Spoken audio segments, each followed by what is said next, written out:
சமாதானம் என்பது அடையும்படி, அதை பெறும்படி நம் நாடி ஓட வேண்டியது. எத்தனையோ வசனங்களை காண்பிக்க முடியும். 2 தீமோத்தேயு 2:22, பாலியத்திற்குரிய இச்சைகளுக்கு நீ விலகி ஓடு, சுத்த இருதயத்தோட சுத்த இருதயத்தோட கர்த்தரை தொழுதுகளுடனே நீதியையும் விசுவாசத்தையும் அன்பையும் சமாதானத்தையும் அடையும்படி நாடு.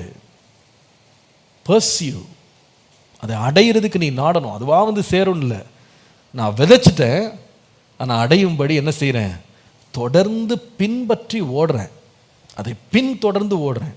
நீங்கள் எபிரேயர் 12:14 பாருங்க. 12:14, யாவரோடும் சமாதானமாக இருக்கவும் பரிசுத்தம் உள்ளவர்களாக இருக்கவும் நாடுங்கள்.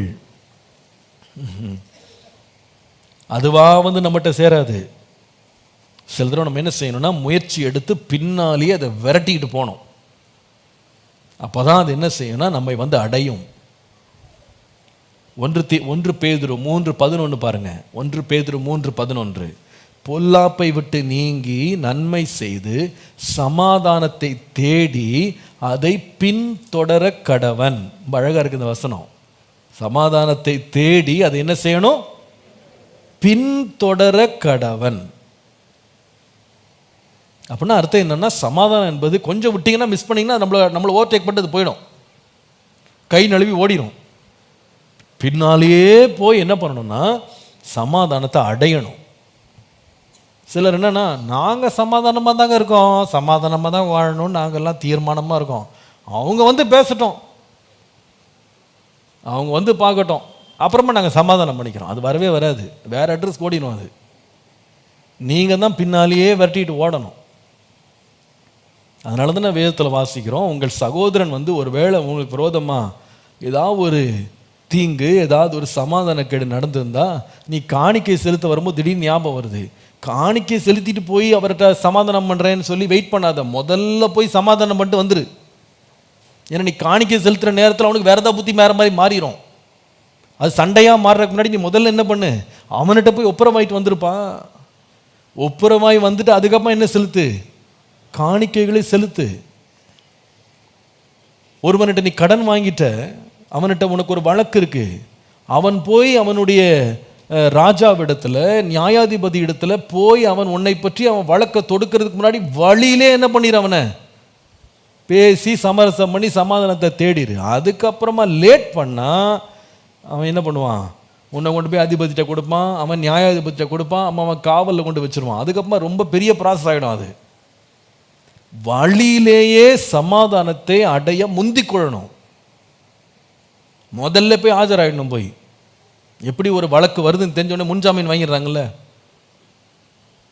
உள்ளெல்லாம் சிறையில் போய் மாட்டிக்கிட்டு அம்மா எண்ணிட்டு வர்றதுக்கு முன்னால் முதல்ல என்ன பண்ணிடுவாங்க, ஜாமீன் வாங்கிடுவாங்க.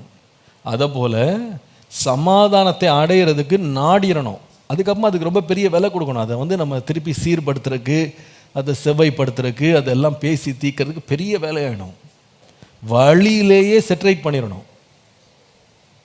ஒரு ராத்திரி ஏதாவது ஒரு போராட்டம் ஆரம்பிக்குது, ஒரு தேவையில்லாத வாக்குவாதம் ஆரம்பிக்குதுன்னா, நாளை காலையில் பார்த்துக்கலான்னு விட்டீங்க, முடிஞ்சது கதை. காலையில் வேற மாதிரி ஒரு ரூபம் எடுத்துருக்கும். என்றைக்குமே 6 மணிக்கு எழும்புகிற மனைவி 4 மணிக்கே எழும்பி லைட் எரியும். என்னடா நம்மளுக்கு முன்னாடி எழும்பியிருக்கான்னு அவள் வெறும் லைட்டை மட்டும் ஆன் பண்ணதில்லை, அதுக்குள்ளே சூட்கேஸ்லாம் பேக் பண்ணியிருப்பா. அந்த மக ராத்திரி தூக்கமே வந்திருக்காது, எல்லாம் கிளம்பி காலை 4 மணிக்கே அப்பா அம்மாவுக்கு ஃபோன் போயிருக்கோம், இதோ வர்றேன் எல்லாம் வெயிட் பண்ணுங்க. நீங்கள் 6 மணிக்கு எப்பொழுதும் போல் எல்லாத்தையும் சரி பண்ணலான்னு கிளம்புனா வெளியே ஓலா நிற்கும். அந்த அம்மா எல்லாம் பேக் பண்ணியிருப்பாங்க. நைட்டில் அந்த அம்மாவுக்கு ஐடியாஸ் உதிச்சிருக்கும். அது ராத்திரி படுக்க முன்னாடி என்ன பண்ணியிருக்கணும், சூரியன் அஸ்தமிக்கிறதுக்கு முன்னால் கோபத்தை தணிச்சிக்கிட்டு போய் என்ன செஞ்சுருக்கணும், சமாதானம் பண்ணி பிரச்சனையை முடிச்சிருக்கணும். இன்னொரு நாள், இன்னொரு வருடம், இன்னொரு வாரம் என்று தள்ளி போட அது புது பொலிவுகளை எடுக்கும், புது பிரச்சனைகளை உருவாக்கும். நீங்கள் நம்ம வாழ்க்கையில் யோசித்து பாருங்கள், நீங்கள் நிறைய காரியங்களை சில வருஷங்களாக போராடிட்டு இருக்கலாம், சில வாரங்களாக போராடிட்டு இருக்கலாம், but you never took any effort. நிறைய பேர் நம்ம நினைக்கிறோம் ஆட்டோமேட்டிக்காக அதுவாக செட் ஆகிட்டான். அதெல்லாம் செட் ஆகாது. அதுவாலாம் ஆட்டோமேட்டிக்கெல்லாம் வளராது. வளர்றதெல்லாம் முள்செடி தான்.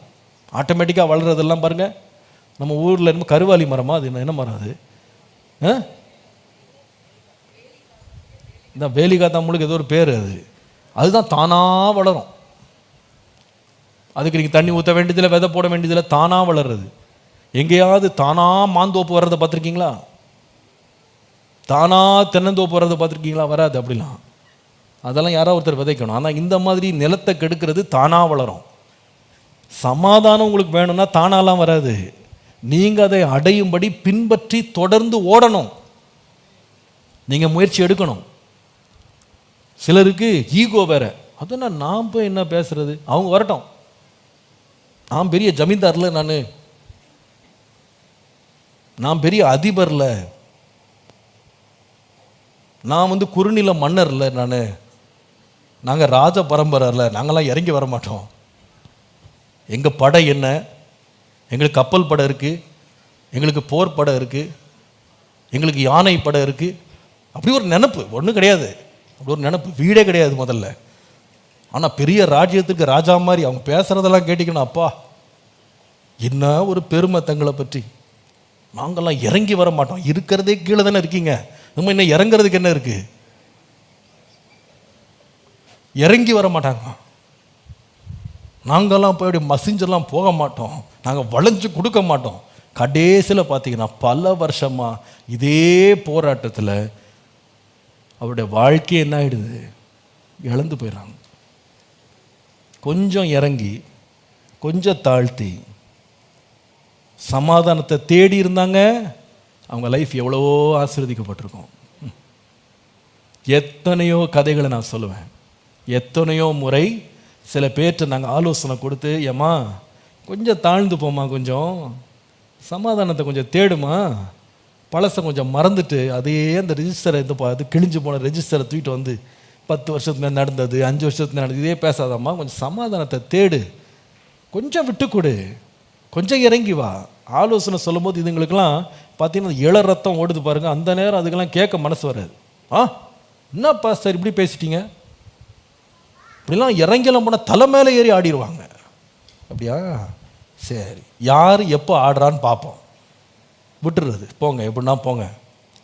கொஞ்ச நாள் கழிச்சுப்பா சார் அன்னைக்கே கேட்டிருக்கணும், கேட்காம போயிட்டேன், இப்போ என்ன பண்ண, எங்களாலையும் உதவி செய்ய முடியாது. பின்பு அந்த குடும்பம் பாருங்கள் செதஞ்சது தான். சமாதானம் மாத்திரம் உங்களை தேடி வரும். நீங்கள் அப்படியே அரண்மனையில் உட்காந்துருப்பீங்க, சிங்காசனத்தில் உட்காந்துருப்பீங்க, அது தேடி வரும்லாம் வராது. எஸ்தர் ராஜாத்திக்கு விரோதமாக, அவள் குடும்பத்துக்கு விரோதமாக, அவள் வாழ்க்கைக்கு விரோதமாக ஆமான் என்பவன் சூழ்ச்சி செய்தான். தேசமே கலங்கி இருக்கு. இந்த மாதிரி நினச்சிட்டாங்க, நான் ராஜகுமாரத்தி, நான் ராஜஸ்திரீ, அதனால எனக்கெல்லாம் ஒன்றும் பிரச்சனை வர. இந்த மாதிரி கூலாக உட்காந்துருக்காங்க.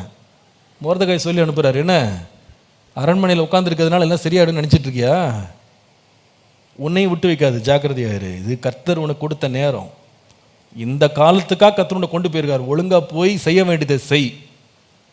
அவ்வளோதான். அந்த மாதிரி எழும்பிட்டாங்க. உயிரே போனாலும் பரவாயில்ல, செங்கோல் நீட்டப்படாமல் போயிட்டாலும் பரவாயில்ல, நான் போகிறேன், இதை செட்ரைட் பண்ணாமல் விடுறதில்லை. முடியும் போது பார்த்தீங்கன்னா ஒரு பெரிய சமாதானம் தேசத்திலே வந்தது. அவள் குடும்பம் காப்பாற்றப்பட்டது. நீங்கள் ஒரு பிரச்சனையை டீல் பண்ணுறதுக்கு டிலே பண்ண you are actually causing more problems.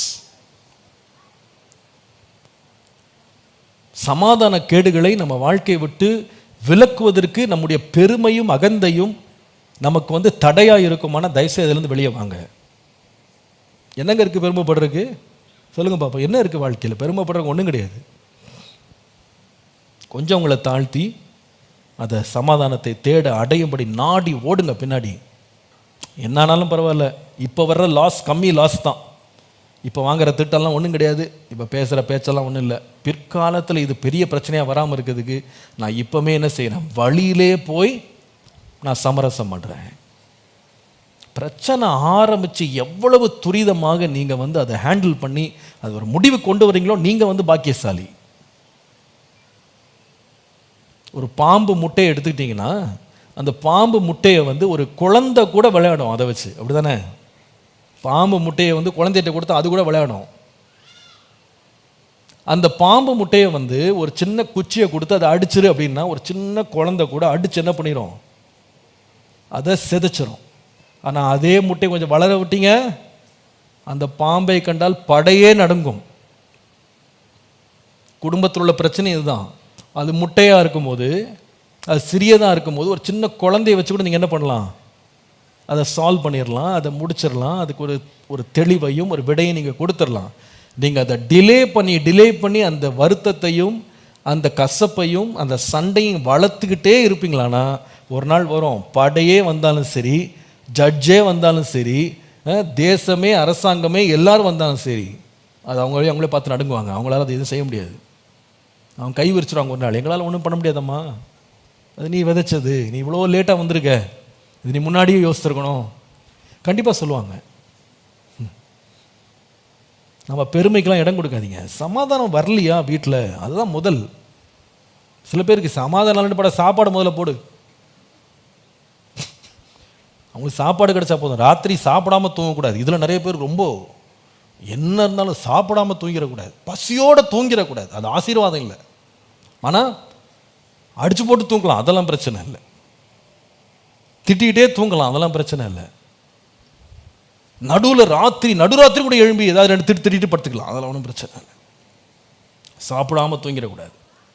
நான் சொல்லுவேன், நீங்கள் பசியோடு தூங்கினா கூட பரவாயில்ல, படுக்க முன்னாடி என்ன பண்ணிடுங்க, சமாதானத்தை அடையும்படி நாடிட்டு படுங்க. உங்கள் வாழ்க்கைக்கு அது நீடித்த ஆயுசாக இருக்கும். அல்லேலூயா. ஒரு பெரிய ஆசிரியர் கால் எழும்பும்போது நீங்கள் நல்ல மனத்தெளிவோடு எழும்புவீங்க. சில பேர் ஒரே படுக்க தான், ஒரு ஆள் இந்த பக்கம் முகம், அந்த பக்கம் இன்னொரு ஆள் இந்த பக்கம் முகம். இந்த பக்கம் ஆள் எப்போ எழுந்து போனாருன்னு தெரியாது, இந்த பக்கம் ஆள் எந்த மாதிரி எப்போ கிளம்புனாங்க, அவங்க எங்கே போனாங்க ஒளிஞ்சாங்கன்னு தெரியாது. இதே போல் கேட் அண்ட் மவுஸ் மாதிரி சில வீடுகளில் இருக்கும், எலியும் பூனையும் போல். இது இங்கே வந்தால் அந்த பூனை இங்கே வராது, அந்த பூனை வந்தால் அந்த எலி எங்கேயாவது ஓடிடும். இப்படியே ஒருத்தர் விரட்டி பார்க்காம இப்படியே நாளெல்லாம் ஓடிக்கொண்டிருப்பாங்க. அப்படி இருக்காதீங்க. சமாதானத்தை அடையும்படி நாடுங்கள்.